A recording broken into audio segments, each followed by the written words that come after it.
Завршува 37-то издание на Интернационалниот фестивал на филмската камера Браќа Манаки.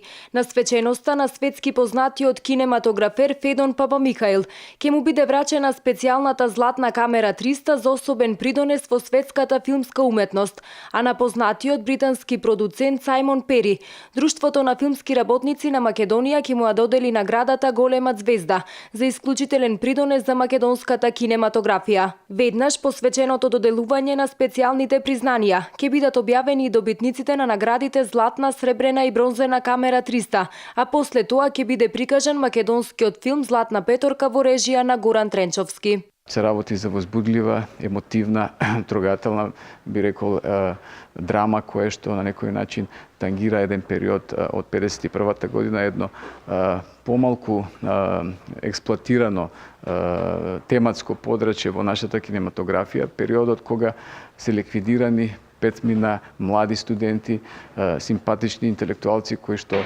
сакале да направат свој исчекор во времето кое што го живееле, меѓутоа се спречени кога една кобна ног се однесени и во непознат правец на бргу ќе бидат екзекутирани.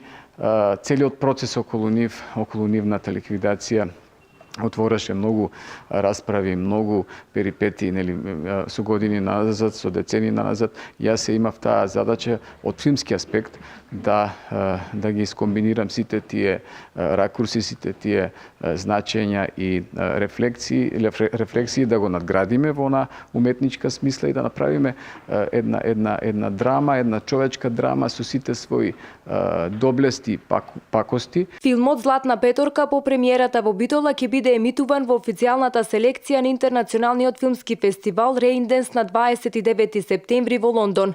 Инаку изминатите 7 дена во рамките на 37-то издание на фестивалот Браќа Манаки, посетителите има можност да погледнат 105 филмови од 50 автори од различни земји во светот. Исто така се одржаа голем број работилници, мастер класови, како и годишното собрание на Меѓународната федерација на кинематографери и МАГО.